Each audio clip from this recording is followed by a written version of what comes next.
found out he was sleeping with another married woman. So I did the unthinkable. It started one late night at 2 a.m. Blue light on my face, heart beating like a trapped bird. I was scrolling through my husband's Instagram, pretending to be numb, when I noticed the tiny pattern I always wore my friends on. New likes from the same account. A woman who never followed him before. Not half-naked thirst traps, just soft photos of coffee cups, a wristwatch on a windowsill, rain on a taxi roof. It felt worse than lingerie. It felt secret. I tapped her profile, and the world narrowed to her bio said married, a wedding ring emoji, a link to a brand blog. Her grid was tasteful, beige and gray, the kind of quiet intimacy you only post when you know someone specific will see it. I opened his DMs. He never gave me his password. I did not need it. The browser saved it from the night. He posted a story on my phone because his battery died at a concert. I told myself I was not snooping. I told myself I was doing a security check. Then I saw the thread with her. The way he typed her name, like it tasted expensive. Hotel bar selfies 3 neighborhoods away, timestamps aligned with his late meetings. A short video of his hand tracing a circle on a wooden table. Her reply said, "My favorite circle," with a heart. My skin went cold like a sink of ice. I read their comments and piece together leads. Wednesday meetings that ran long. Friday recharge nights he swore he needed after the job. Sunday morning errands alone that ended with croissants he never brought home. They used a code inside captions. A ridiculous game. Coffee cup meant last night. Taxi roof meant soon. A wristwatch meant still with him. I scrolled until I reached the softest betrayal. A paperback on a gray blanket with a caption about starting fresh. He replied with a white heart and wrote, "I am reading too." He does not read unless it is a manual. Her profile said marketing lead. I found her on LinkedIn. Corporate headshot that made me hate beige walls. Then I found her husband. Trail photos. A dog that looked like a worried cloud. Posts about finishing a deck. My hands shook but stayed steady enough to write. I sent him a message that started with "I am sorry to do this" and ended with timestamps, screenshots, and the childish code they used. He replied 5 minutes later. He said he had suspected something and apologized for my tone. He asked if I would rather block them both or see it through. We talked until the birds started. He told me they had been distant, but he thought it was work stress. He said she started wearing perfume to bed. He said she put her phone face down, then called him paranoid when he asked. I told him my husband gained 8 pounds and started using mouthwash before walks. We laughed without joy. We agreed that if we were going to suffer, we might as well be precise. We drew a map of their spots. The hotel bar on King Street, the alley with the mural, the sushi place with the koi wall, a taxi stand near Forest. At 6 a.m., he asked if we should confront them together. I said I wanted to look my husband in the face without screaming. He said he wanted to see if she would lie when it mattered. We decided to make a table reservation next to theirs. I did not know you could ask for adjacency, but he called and the hostess, warm and delighted, promised a special surprise. My stomach rolled. We picked Thursday because the code suggested taxi roof nights fell on Thursdays. I did not cry. I cleaned. I stripped the bed and washed the sheets like I was boiling a wound. I changed my phone background from our wedding photo to the dog. I put the ring in a teacup where it could look harmless and ordinary and not like a small planet horizon. Then I made coffee and waited for daylight to stop lying. We met on Tuesday at noon in a cafe that smelled like oranges. He wore a navy jacket and the careful smile of someone trying not to cry. He was taller than in photos, with a wedding band that had left a paler circle where he had taken it off and put it back on. He placed his phone on the table, screen up, like a promise. I did the same. We were strangers who knew the worst thing about each other's lives. He slid a manila folder toward me. Bank statements, hotel receipts. A photo of my husband's car reflected in a window, the plate half visible. He had circled dates and underlined totals. He said paper felt real. Screens felt like dreams. I told him I had archived the Instagram code posts and saved the messages. He nodded and said that would be enough if the night asked for proof. We practiced what to say on Thursday. No throwing water, no raised voices. We would offer 3 chances for the truth. If they took none, we would leave cash for our drinks and walk out. I told him I did not trust myself to be that clean. He said we could try and fail, and still be better than him. We both stared at the salt shaker like it could hold us together. He told me a detail I could not shake. She had started a new skincare routine and began putting a towel over her pillowcase. She wanted to protect linen she no longer shared. I told him my husband had a playlist called Meetings and Miles, bright songs about running from nowhere to nowhere. We laughed at towels and playlists, pretending to be witnesses.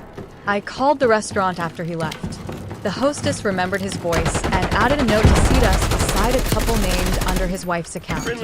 She sounded excited, like she was planning a proposal. I wanted to tell her she was setting the stage for something else.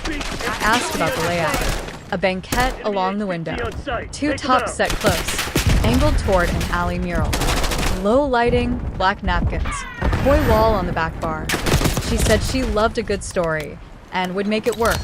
Wednesday night, I watched my husband sleep and felt the air thicken with all the things I was not saying. I wanted to wake him and ask him to choose me. I wanted to shake him until the pretend life fell off. I lay on the edge of the mattress and listened to the dog breathe. I counted the clicks of the heat turning on and off and told myself, tomorrow is a door. Thursday came like a clean screen. I wore a black dress that fit like a decision. No perfume. I put my ring back on because I wanted him to see what he was breaking. I slipped tissues into my bag and a small envelope with a list of accounts and logins, in case my hands could not work later. The dog watched me with the same worried cloud face as his. I arrived 10 minutes early and stood in the alley with a mirror, memorizing the colors so I would remember I had been here. He arrived at 7. Same jacket, calmer face. He said he told his sister where he would be. I said I told no one. We went inside. The hostess lit up when she saw our names and placed us near the window. Our knees touched under the square. She whispered that her friends had a 7:30. We could order first if we wanted. We ordered sparkling water and toasted to the end of the night. The room buzzed with small talk and the clink of plates. At 7:30, when my husband walked in with her, he did not scan the room. He followed the host, hand on the small of her back like he was guiding her through smoke. They sat at the table beside us.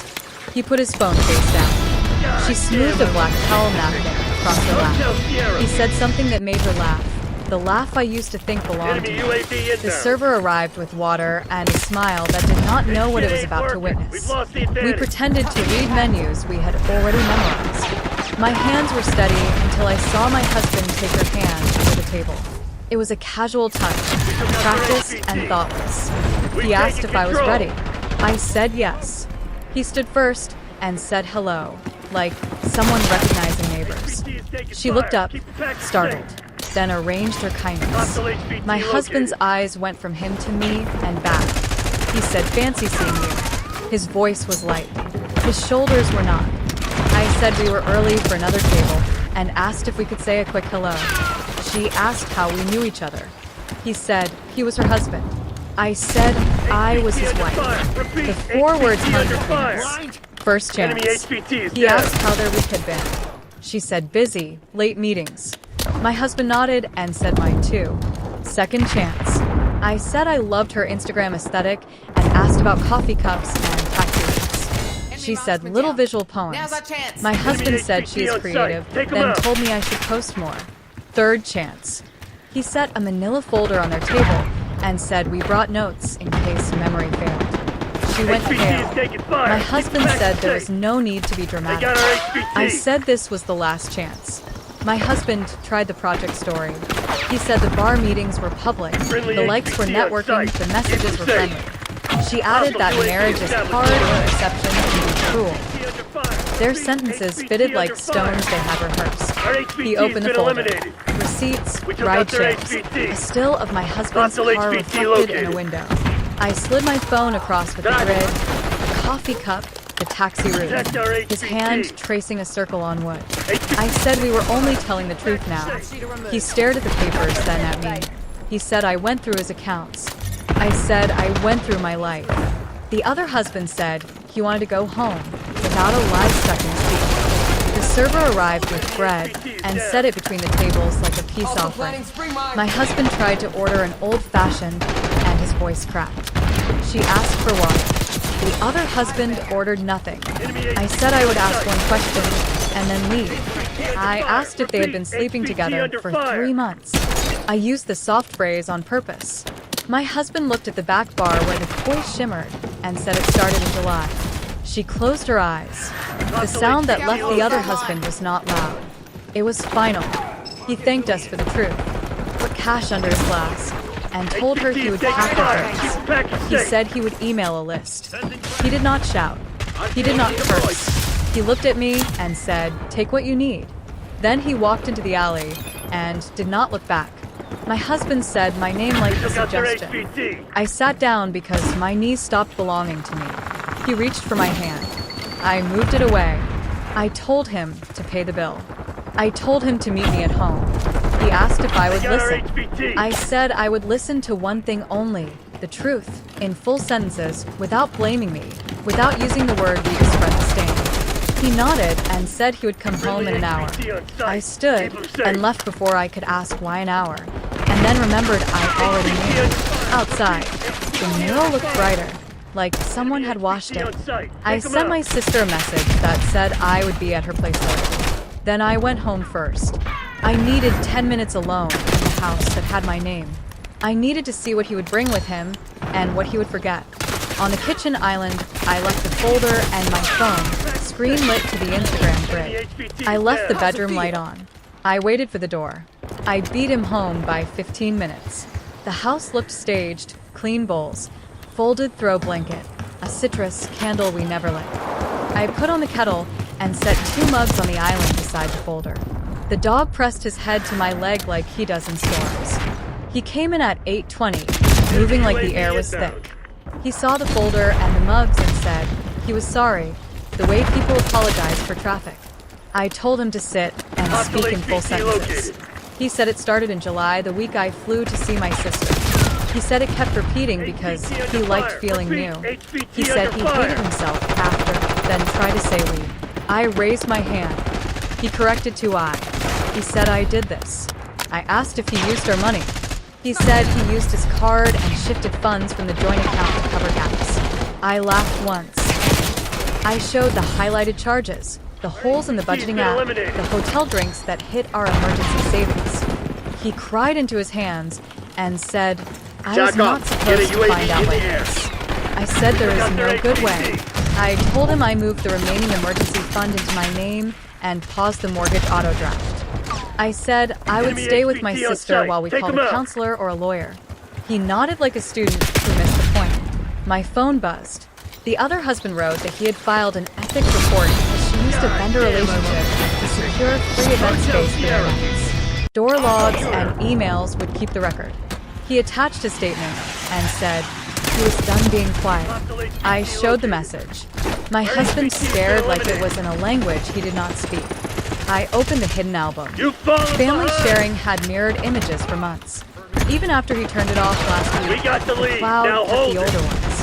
His hand on the wooden table, the circle he traced. Her hotel mirror with his shoulder in the corner. He whispered my name like a bandage. I said the cloud remembers. There was a knock. A box sat on the mat, the other husband at the curb with his engine running. Inside were folded clothes and a clear bag of toiletries, a towel pillowcase on top. He lifted a hand and drove away. My husband looked like gravity up there. I told him I booked the guest room. I would take the bedroom. No shouting, no whisper vocales. Sleep, then a call to someone neutral. He asked if I would forgive him. I said I did not know. Not while the house still smelled like the restaurant. He said he would cancel everything and block her. I said he did not need to perform. He would need to tell the truth to people who would not love him anyway, like HR, like a manager who tracks keycards. He asked if I was waiting to hit him with something else. I said yes. I told him I went to the clinic. Full panel. I slid the folded paper across. Negative today. I said I would retest because caution is boring and holy. He exhaled a sprinting breath and said fuck. I said yes, fuck, that is what got us here. I took off my ring and set it in the teacup. Metal clicked. I said he could sleep now or talk now. Morning would come at the same speed. He chose to talk. He told me things I already knew and a few I did not. When he was empty, I walked to the bedroom and closed the door. I posted one photo to my Instagram, the empty teacup, caption, starting fresh. No thanks. I turned off my phone and lay in a bed that felt like a temporary country. The dog curled behind my knees. The house settled. The kettle cooled. Morning waited. And for once it would not lie. I stared at the ceiling and counted breaths until sleep finally came without his name in my mouth tonight.